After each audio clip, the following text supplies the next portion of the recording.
Hello students, in today's lecture we will discuss one of the pathologies of the endocrine system. We will look at the hormone insulin and discuss the pathological effects that occur when insulin levels are insufficient. The disease in this case is going to be type 1 diabetes. To best explain this, we'll start with the insulin mechanism. So let's show that one now. Shown here is the insulin mechanism. Let's first review this mechanism and explore what happens when we need to get glucose out of the bloodstream and into the tissue cell.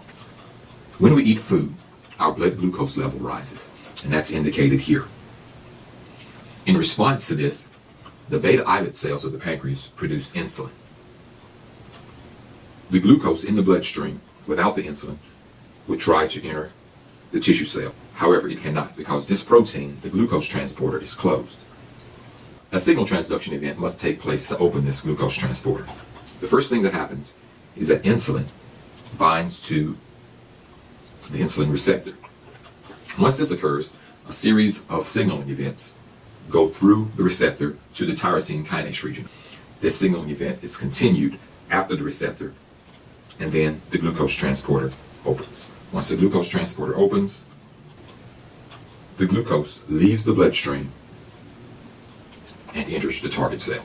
And this is how blood glucose level is decreased by insulin. Now let's look and explore what happens when insulin is not present. In type 1 diabetes, the beta islet cells of the pancreas either don't produce enough insulin or they're completely non-functional.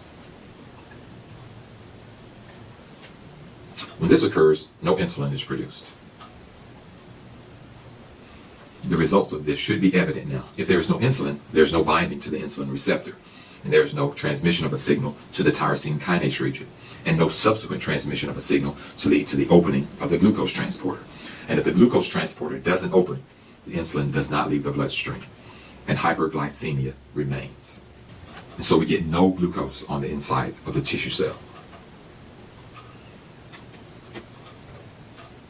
And this condition is known as type 1 diabetes. Type 1 diabetes commonly occurs in younger people. And because this condition is dependent upon whether insulin is present or not, it is also known as insulin-dependent diabetes mellitus. And this is abbreviated IDDM. And because it occurs in young people, it is also known as juvenile diabetes.